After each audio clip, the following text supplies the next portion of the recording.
আসসালামু আলাইকুম প্রিয় শিক্ষার্থীরা, সবাইকে আজকের ক্লাসে স্বাগত।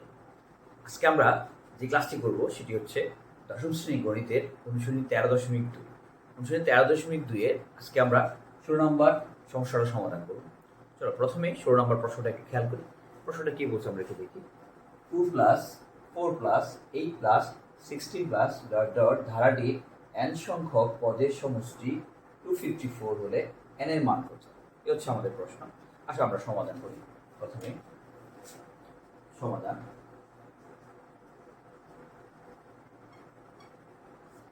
দেওয়া আছে আমাদের এখানে যে ধারাটা বলে দিয়েছে আমরা সেটা তুলব। প্রথমে দেওয়া আছে আমাদের ধারাটা কি ছিল, দেওয়া আছে ধারাটি সমান, ধারাটা আমাদের যে প্রদত্ত ধারাটা দেওয়া আছে সেটি হচ্ছে 2 প্লাস 4 প্লাস 8 প্লাস 16 প্লাস এখানে আমাদের যে ধারাটা দেওয়া আছে সেটা এটা হচ্ছে প্রথম পদ। প্রথম পদ a সমান সমান 2। এখন এটা কি দ্বারা আমাদেরকে খেয়াল করতে হবে। আমরা যদি দ্বিতীয় পদকে প্রথম পদ দ্বারা ভাগ করি, 4 কে 2 দ্বারা ভাগ করলে 2, আর 8 কে 4 দ্বারা ভাগ করলে তাও 2, 16 কে 8 দ্বারা ভাগ করলে 2। কিন্তু প্রতিবারে ভাগটা সেম আসতেছে, আমরা সেটা রেজাল্ট হচ্ছে 2। তাহলে আমরা বলতে পারি এটা একটি গুণোত্তর ধারা। সেক্ষেত্রে গুণোত্তর ধারার সাধারণ কি হয়? অনুপাত। সাধারণ অনুপাত তোমরা জানো সবাই, সাধারণ অনুপাতকে আমরা আর দ্বারা প্রকাশ করি। আর বের করার মানে সাধারণ অনুপাত বের করার নিয়ম হচ্ছে কি, দ্বিতীয় পদ ডিভাইডেড বাই প্রথম পদ। দ্বিতীয় পদ হচ্ছে আমাদের 4 ডিভাইডেড বাই প্রথম পদ হচ্ছে 2। আমরা এটাকে যদি ভাগ করি 2 গুণে 4 হচ্ছে 2। ঠিক আছে, সেই আর এর মানটা কত আসতেছে আমাদের 2, যেটা 1 থেকে বড়। তাহলে 2 গ্রেটার দেন 1, 2টা 1 থেকে বড়। এখন আমাদের এখানে প্রশ্নে বলা ছিল যে ধারাটির n সংখ্যক পদের সমষ্টি 254। এটা আমাদেরকে বলে দেওয়া আছে প্রশ্নে। এটা হচ্ছে আমাদের প্রশ্ন মতে বলতে পারবো। প্রশ্ন মতে n সংখ্যক পদের সমষ্টি হচ্ছে 254। অনেক সময় এটা বলবে n সংখ্যক পদের যোগফল। n সংখ্যক পদের সমষ্টির যে কথা, n সংখ্যক পদের যোগফল একই কথা, সমষ্টি আর যোগফল একই কথা আমরা বলতে পারবো। এটা হচ্ছে গুণোত্তর ধারা, আমরা একটু আগে বললাম। এবং গুণোত্তর ধারা আমাদের সাধারণ পদে r এর মান হচ্ছে 2, সেটা 1 থেকে কি বড়। আসলে তোমরা জানো যে r এর মান 1 থেকে বড় হলে সমষ্টির একটা সূত্র, r এর মান 1 থেকে ছোট হলে সমষ্টির একটা সূত্র। r এর মানের উপর ডিপেন্ড করে সমষ্টির যে সূত্রটা, প্রথমে আমরা যদি বলি r এর মান 1 থেকে বড় হলে তখন সমষ্টি সমান হবে। সমষ্টির যে সূত্রটা সেটা হচ্ছে কি, আসলে তোমরা সবাই জানো, a into r to the power n minus 1 divided by r minus 1। এটা কখন? এটা হচ্ছে r এর মান যদি 1 থেকে বড় হয়। আর যদি r এর মান 1 থেকে ছোট হয় তাহলে কি হবে? r এর মান 1 থেকে ছোট হলে তখন সমষ্টির সূত্রটা হবে a into 1 minus r to the power n divided by 1 minus, তাই না? এটা তোমরা সবাই জানো। তাহলে কি বুঝলাম আমরা, যে আমাদের যে r এর সাধারণ অনুপাত মানে হচ্ছে r এর যে মানটা বের হবে সেটা যদি 1 থেকে বড় হয়, এই হচ্ছে সমষ্টির একটা সূত্র। আর r এর মানটা যদি 1 থেকে ছোট হয়, লেস দেন, r এর মান 1 থেকে গ্রেটার দেন অথবা লেস দেন, বড় অথবা ছোট হয়, তখন সমষ্টি r এর মান 1 থেকে বড় হলে সমষ্টির সূত্রটা হবে a into r to the power n minus 1 divided by r minus 1। অথবা r এর মান যদি 1 থেকে ছোট হয় তাহলে সমষ্টির সূত্র হবে কি a into 1 minus r to the power n divided by 1 minus r। এই ক্ষেত্রে আসো আমরা আমাদের যে সাধারণ অনুপাতটা বের হয়েছে, r এর মানটা আমরা কত পেয়েছি, আমাদের 2, সেটা 1 থেকে কি বড়, আমরা আগে বলেছি। তাহলে আমরা কোন সূত্রটা অ্যাপ্লাই করব? নিশ্চয়ই তোমরা বুঝতে পারছো এতক্ষণে প্রথম সূত্রটা। তাহলে প্রথম সূত্রটা হচ্ছে কি a into r to the power n minus 1 divided by r minus 1। তাহলে আমাদের এই যে সমষ্টি বলতে n সংখ্যক পদের সমষ্টিকে বোঝাচ্ছে, আমরা এটার জায়গায় আমাদের সূত্রটা অ্যাপ্লাই করতে পারবো। তাহলে বা a into r to the power n minus 1 divided by r minus 1 equal, result আমাদের দেওয়া আছে 254। তাহলে বা আমরা এখন এখানে আমাদের এর মান জানি এবং r এর মানটাও জানি, আমরা দুটো ভ্যালু বসাবো। এর মান হচ্ছে 2 ইনটু r এর মানও 2, আমরা একটু আগে বের করছি 2 টু দি পাওয়ার n এর মানটা আমরা বের করতেছিলাম, nটা থেকে যাবে 2 to the power n minus 1 divided by r এর মান হচ্ছে 2 মাইনাস 1 ইকুয়াল 254। 4। এবার আমরা এখানে কাজ করি, 2 থেকে 1 গেলে 1, তাহলে নিচে থাকতেছে 1, নিচে 1টা আমাদের আর লিখে লাগবে না, হরে যদি 1 থাকে সেটা লিখে লাগে না, তাহলে থেকে যাচ্ছে 2 into 2 to the power n minus 1 equal 254। আমাদের 2 থেকে 1 নিচে যে 1টা আসছে সেটা আমরা লেখার প্রয়োজন। ওকে, তাহলে বা এই 2টা এখানে গুণাকার আছে, পাশে গেলে ভাগাকার, সমান চিহ্নের বাম পাশে সে ভাগাকার আছে, ডান পাশে নিয়ে গেলে সে সরি এখানে গুণাকার আছে, যদি আমরা বাম পাশে ডান পাশে নিয়ে গেলে সে ভাগাকার চলবে। তাহলে বা 2 to the power n minus 1 equal 254 divided by 2।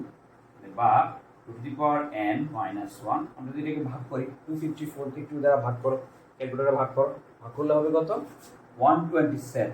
127 যদি আমরা 254 কে 2 দ্বারা ডিভাইড করি, 257 হবে, 127 হবে, সরি 127। বা 2 to the power n minus 1, আচ্ছা সরি, আমরা যদি এখানে এই যে মাইনাস 1টা আছে, মাইনাস 1টা যদি আমরা সমান ডান পাশে নিয়ে যাই, এপাশে সে মাইনাস, এপাশে গেলে সে হয়ে যাবে কি প্লাস, তাহলে 127 এটা মাইনাস, এপাশে আসলে হয়ে যাবে প্লাস। তাহলে বা 2 to the power n equal 127 এর সাথে 1 যোগ করলে হবে 128, পাশে করতেছি, ডান পাশে করতেছি একটু, তাহলে বা 2 to the power n। এখন অ্যাকচুয়ালি আমরা বের করতেছি কার মান? n এর মান। nটা এখানে 2 এর পাওয়ারে আছে, তাহলে আমরা এই যে 128 আছে এটাকে আমাদেরকে 2 এর পাওয়ারে নিয়ে যাবে। ক্যালকুলেটর নাও সবাই, ক্যালকুলেটর নিয়ে করে দেখো যে এটা যদি এই nটা এখানে 2 এর পাওয়ার আছে, তাহলে এই 128 কে আমাদের 2 এর পাওয়ারে নিতে হবে। ক্যালকুলেটর করে দেখতে পারো যে 120 কে লেখা যায় 2 to the power 7, 2 to the power 7। তাহলে ওই পাশে এখন কি সমান? ভিত্তি সমান, এখানে ভিত্তি 2, এখানে ভিত্তি 2, যদি দুই পক্ষে ভিত্তি সমান হয় তাহলে পাওয়ার দুটো সমান লেখা যাবে। সুতরাং n ইকুয়াল 7। তাহলে n এর মান আমরা বের করে ফেলেছি, আমাদেরকে n এর মানটা বের করতে বলছে যে n এর মান কত, তাহলে n এর মান কত পাওয়া গেছে? 7। আশা করি বুঝতে পেরেছো, ধন্যবাদ। এরপর আসো আমরা আমাদের এবার 13.2 এর 18 নম্বর অঙ্কটা খেয়াল করি। 18 নম্বর সমস্যাটা কি, প্রশ্নটা একটু খেয়াল করি সবাই ভালো করে। প্রথম n সংখ্যক স্বাভাবিক সংখ্যার ঘনের সমষ্টি 441 হলে n এর মান নির্ণয় করো এবং ওই সংখ্যাগুলোর সমষ্টি নির্ণয় করো।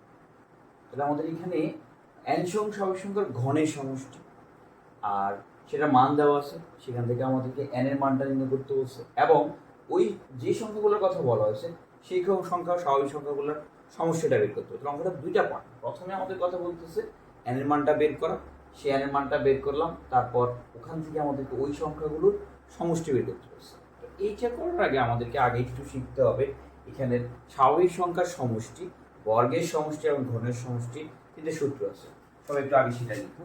প্রথমে 1 plus 2 plus 3 plus dot dot plus n, এগুলো কি সংখ্যা তোমরা জানো? 1 2 3 এগুলো হচ্ছে স্বাভাবিক সংখ্যা। এখান থেকে 1 থেকে শুরু করে কত পর্যন্ত?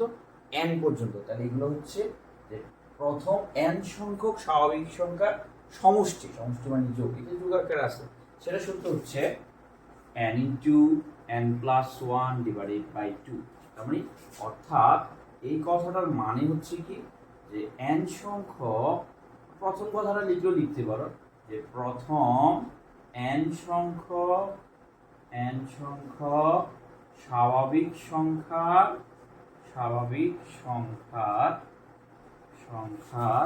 সমষ্টি, সেম কথা, সূত্র এটাই, n into n plus 1 divided by 2। ঠিক আছে, তাহলে এটা এইভাবে আসতে পারে, এভাবেও আসতে পারে, 1 plus 2 plus 3 plus dot dot n।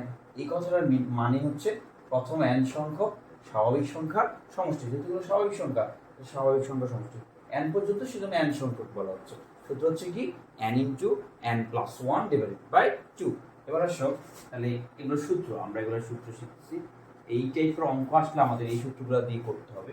দ্বিতীয় সূত্রটা কি, সেটা হচ্ছে 1 square 2 square plus 3 square plus dot dot plus n square. তাহলে একই কথা আগের মতো, এখানে ছিল 1 2 3, এখন আসছে কি 1 স্কয়ার 2 স্কয়ার 3 স্কয়ার, হ্যাঁ, আর লাস্টে ছিল n, এখন হচ্ছে n স্কয়ার। তাহলে এটার সূত্র হচ্ছে কি, এর সূত্রটা হচ্ছে n into n plus 1 into 2n plus 1 divided by 6। ঠিক আছে, একটু আগে এগুলো ছিল প্রথম n সংখ্যক স্বাভাবিক সংখ্যার সমষ্টি। এখন যেহেতু স্কয়ার, স্কয়ার মানে কি বর্গ, তোমরা জানো, এটাকে আমরা বলতে পারবো অর্থাৎ এই কথাটার মানে হচ্ছে অর্থাৎ প্রথম n সংখ্যক স্বাভাবিক সংখ্যার স্কয়ার ছিল। স্কয়ার মানে হচ্ছে বর্গ, তোমরা জানো, n সংখ্যক স্বাভাবিক সংখ্যার বর্গের সমষ্টি হচ্ছে কত? এই যে সেম আগের সূত্রটাই মানে এটা n into n plus 1 into 2n plus 1 divided by 6, ঠিক আছে? এটা হলো প্রথম n সংখ্যক স্বাভাবিক সংখ্যার বর্গের সমষ্টি। এরপর আসো 1 cube plus 2 cube plus 3 cube plus dot dot n cube. Same কথা, প্রথমে স্বাভাবিক সংখ্যা ছিল 1 2 3, তাদের স্কয়ার আসছে। এখন কিউবকে আমরা জানি ঘন বলি, তাহলে এটা সূত্রটা হচ্ছে n into n plus 1 divided by 2 whole square. তাহলে এই কথাটা মানে কি দাঁড়াচ্ছে? এখন তোমরা আসলে বুঝতে পেরেছো যে অর্থাৎ প্রথম n সংখ্যক স্বাভাবিক সংখ্যার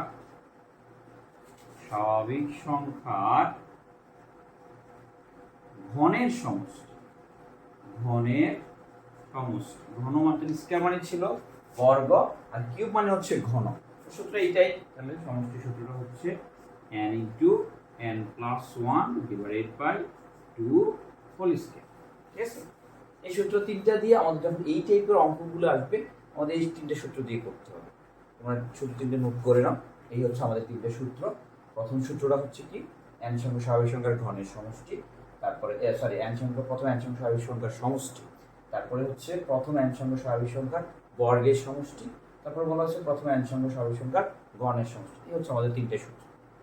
আচ্ছা, এবার তাহলে আমাদের প্রশ্ন কি বলা হয়েছিল? প্রথম n সংখ্যক স্বাভাবিক সংখ্যার ঘনের সমষ্টি 441। তাহলে আমরা যে 3 নম্বর সূত্রটা দিয়ে আমাদেরকে কাজ করতে হবে, যেহেতু এটাই হচ্ছে আমাদের প্রথম n সংখ্যক স্বাভাবিক সংখ্যার ঘনের সমষ্টি। আসো শুরু করি। আমি এটা মুছে দিলাম। এখন আমরা আমাদের অঙ্কতে আসি। আমাদের সমস্যাটা কি ছিল? এখানে বলা ছিল প্রথম n সংখ্যক স্বাভাবিক সংখ্যার ঘনের সমষ্টি 441। তাহলে আমরা দেওয়া আছে কি লিখবো, সমাধানে যাচ্ছি। সমাধান বা প্রশ্ন মতে দিয়েও লিখতে পারি আমরা, প্রশ্ন মতে, আর যেটাই বলি না এখানে একটা কথা, দেওয়া আছে প্রথম n সংখ্যক স্বাভাবিক সংখ্যার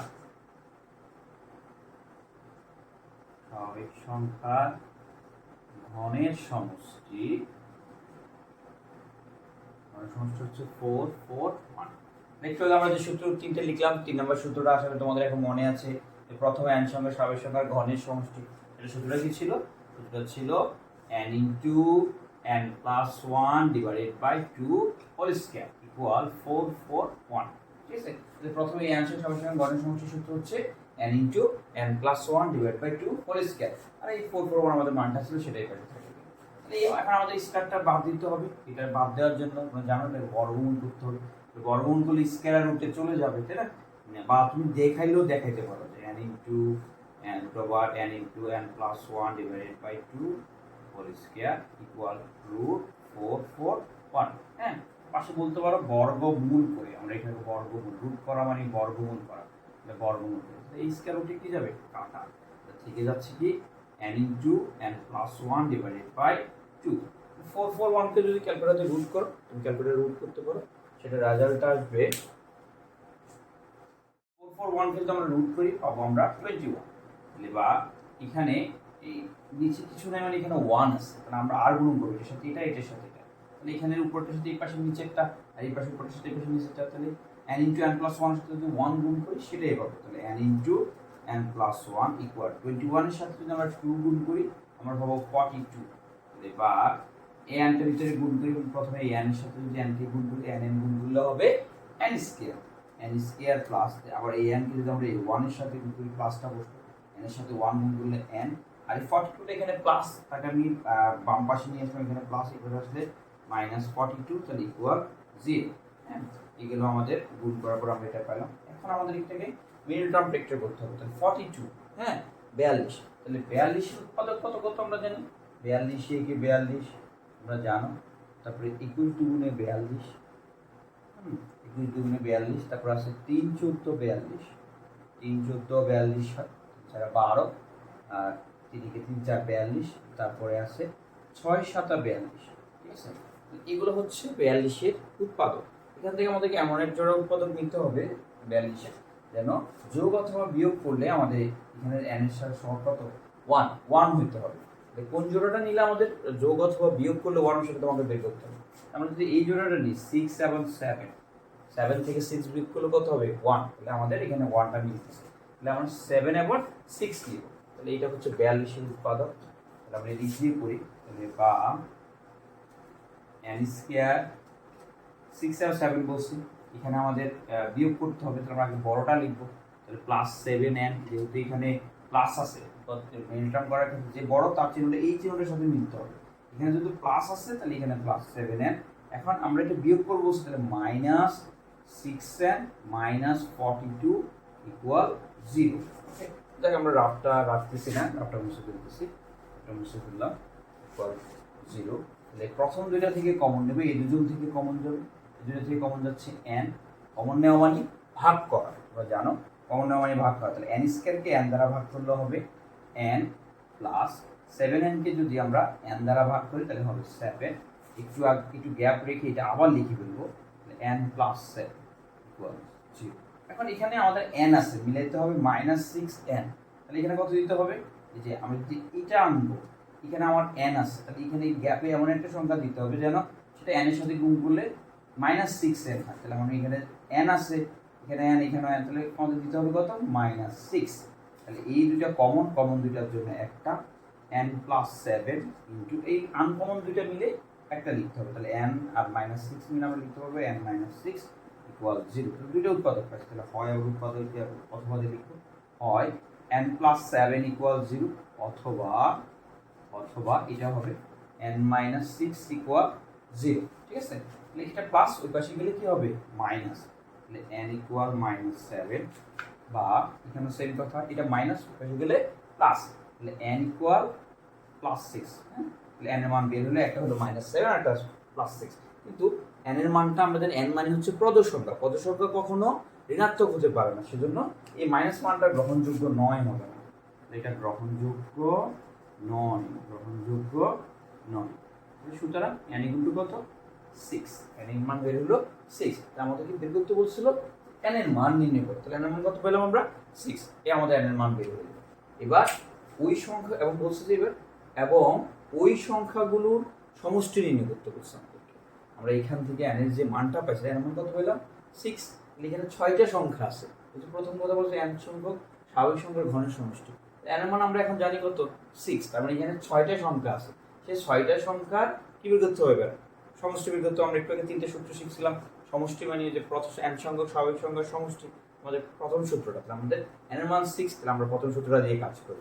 সুতরাং এটা যদি বের করব, আমি এটা মুছে ফেললাম। সুতরাং সংখ্যাগুলোর